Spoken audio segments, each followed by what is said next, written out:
অনেক স্থলবদ্ধ হয়েছে বৃহস্পতিবার। সকালে তো পারার সময় পাই না, তাই এখন পারবো বলে এসেছি। এই যে আকুশি নিয়ে চলে এসেছি, দেখছি এইখানটায় অনেকগুলো হয়ে আছে। যা রোদ লাগছে চোখে পড়ছে, এইটা পারবো।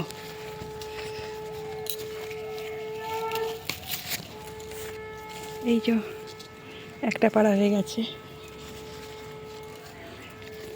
গাছে দেখে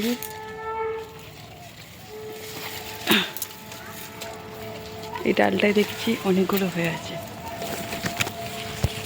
যেটা আমি এক হাতে ফোনটা ধরে আছি তো, সেই জন্য অসুবিধা হচ্ছে।